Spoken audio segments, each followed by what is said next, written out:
So, dito na tayo mga kababayan. Next, pasok! Senador Ping Lacson ang kinaroroonan ni resigned ako Bicol Party. Speaking of Senator Bato, mga kababayan ko, ay Ping Lacson. Eto na mga kababayan ko, na-topic na rin natin to. Pero, syempre, mas maganda dito kay Ping Lacson. Alam naman natin si Ping Lacson, malupit yan. Ha? Ito ho yung dating PNP chief mga kababayan na talaga namang napakaganda rin ng kanyang record. Pasok! Natunto na raw ni Senador Ping Lacson ang kinaroroonan ni resigned ako Bicol Party List Representative Zaldico. At marami raw paraan para mapauwi sa bansa ang dating kongresista. Yan ang agenda report ni Dexter Ganibe ng Abante. Nasa Portugal si dating Congressman Zaldico. Diba? Tama, no? Nasa Portugal nga, mga kababayan ko, at may passport na po ito sa Portugal. Sabi yan ni Senator Panfilo Lacson batay sa intelligence gathering ng pamahalaan. Sabi ng DILG, ginagawa na ng gobyerno ang lahat para maiuwi sa bansa si Ko. 1959 nang magsimula ang diplomatic relations ng Pilipinas at Portugal. Pero walang extradition treaty ang dalawang bansa hanggang ngayon. Pero kailangan gumawa ng paraan ng gobyerno at magsipag. Oo. Diba, Ping Lacson? Bagay na hindi problema para kay Senator Ping at hindi pa naman anya huli ang lahat para maiuwi sa bansa si Ko. Nothing is too late, ano? Kasi ngayon pala naman magsisimula yung trial sa Sandigan Bayan at sa mga korte. Mayroon ng warrant of arrest na na-issue laban sa kanya dahil wala tayong extradition treaty na umiiral between Portugal or some other countries na pwedeng naandun si Zaldico. So mas mainam na yung idaan ito sa UNCAC. Ang UNCAC o United Nations Convention Against Corruption ay isang tratado na nilagdaan ng higit 190 na bansa kabilang ang Pilipinas para magkaisa na labanan ng korupsyon. Nariyan din ang maaring koordinasyon sa Interpol para hagilapin at arestuhin si Ko. Maari din anyang makipag-ugnayan ang Pilipinas sa European Union. 1986 pang miyembro. Yun naman pala eh. So parang ganito mga kababayan ko, no? So sa Europe, may mga bansa dyan na wala tayong extradition, mga kababayan, ano? Wala tayong treaty para sa kanila, wala tayong kasunduan na kapag may mga ganyang pagkakataon na mayroon tayong hinahanap na mga kriminal katulad ni Zaldico, pwede pala na isurrender si Zaldico sa tayong mga bansa diyan sa United Nations na pwede nating makuha si Zaldico. Ng EU ang Portugal. At saka yung European Union, alam ko meron silang agreement na magtutulungan sila kung nasa isang bansa na walang extradition treaty ang naghihiling na bansa. Alam mga kababayan, ito yung sinasabi ni Ping Lacson, tama, no? Kapag yung isang bansa sa European Union walang extradition treaty sa isang bansa, dadalhin sa kabila na kung saan meron.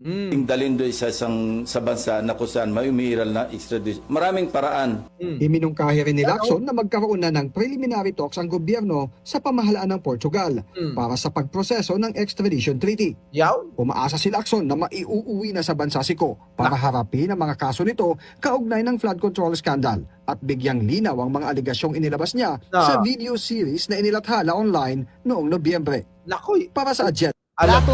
Alam nyo mga kababayan ko, ako gustong-gusto ko na yan talaga. Si Zaldico, mapauwi na. Ay mga kababayan, malaking kaliwanagan sa taong bayan at malaking kaliwanagan sa mga kaso na kinakaharap natin ngayon. Ito nga, iskandalo pagdating po sa pagnanakaw ng pondo dyan po sa DPWH, mga kababayan ko. Di ba? Yan po mga kababayan, sana lang, no? Umuwi na nga, hindi na kailangan hulihin pa. 'Di ba? Tago na lang sila ng tago Kasi iisipin na ng mga tao na talagang totoo lahat yung mga inaakusa sa iyo. Kasi ganoon Ang tao kapag yaang pagtakbo tulad ni Bato, Libiste. Sino pa ba? Ay, hindi. Tebes pala. Oo, Bato, Tebes, Roque, at etong si Saldico, at si Bunuan. Mga kababayan, huwag niyong kalimutan ha. Si Bunuan, mga kababayan ko. Tumatakbo rin, tumakbo rin eh. Biglang nawala rin ho eh sa kasagsagan ng investigasyon. Ha? Hindi nyo ba napansin, mga kababayan ko? Oh, si Bunuan, nasan na? Parang hindi na natin naririnig. Oh. Pero mga kababayan ko, malaking kaliwanagan sana kung si Bunuan ay umuwi rin, katulad nito, si Saldico. Itong mga ito, wala tayong matatapos na investigasyon kung yung mga tao na dapat nandito para imbestigahan, para magsalita, para magpaliwanag, para na rin magturo kung sino yung mga involved. Wala, mga kababayan ko. Nando doon sa iba't ibang bansa para bang tila, mga kababayan, hindi natin maintindihan kung ano ba talaga ang gusto nilang mangyari. Ang mga taong bayan nag-aantay sa kanila para liwanagin lahat ng mga inaakusa at mga binabatong paratang issue laban sa kanila. Di ba? Pero wala eh.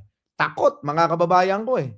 Takot sila. Hindi ko alam kung bakit sila natatakot o talagang may kasalanan sila kaya takot na takot sila. Kapag nagtatago, guilty, talagang may kasalanan. Sabi nga dito ni Luis Fernandez. Di ba? Oo. Nako, ewan ko. Mga guilty na sila. Kaya nagtago na. Nako. Oo. Di ba? Oh, yun, mga kababayan ko. Oh, kayo rin naman, mga kababayan, kailangan pa ba nating ispilingin ito? Alam na alam nyo na yan. Di ba ba? Oo. Eto, tingnan nyo, mga kababayan, ha. Ito, puntahan natin si Bunuan, ha. Eto, pasok!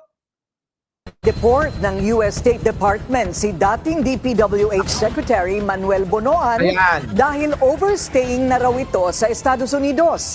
Kita nyo? Ito naman si Bunuan, mga kababayan ko. Overstaying na ho sa Estados Unidos. Di ba? Yan eh. Bakit ka nag-overstay dyan? Hindi ba mas masarap sa Pilipinas? Alam nyo, mga kababayan? Oo. Ako na nagsasabi sa inyo, yung mga yan hindi nakakatagal dapat yan sa ibang bansa. Pero bakit ang mga yan nando doon? Bakit sila hindi na umuwi? Overstay na ho. Ngayon, pwede nang i-report at pwede na ho na pauwiin. May penalty ka pa ngayon sa Amerika. 'Di ba? Kapag overstay ka sa Amerika, may penalty yan. Kayong mga taga-Amerika, alam nyo yan. Pero ngayon, mga kababayan ko, yan na nga.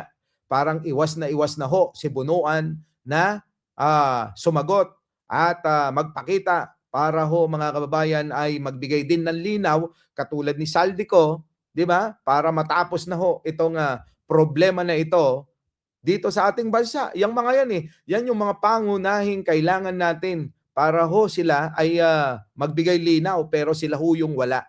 Yan ang aking pinupunto, mga kababayan ko. Bakit? Bakit ganun? Bakit hindi sila makapagpakita? Bunuan, ikaw. Si Saldico, ikaw. Abay, magpakita na kayo. Tapos ituro nyo na kung sino yung dapat ituro ninyo. Ituro nyo na si Speaker Martin Romualdez. Para para naman matuwa si Jayjay at saka si Jojo Chavez, yung ating mga makamartin ditong dalawa. 'Di ba? Mga kababayan? Di ba?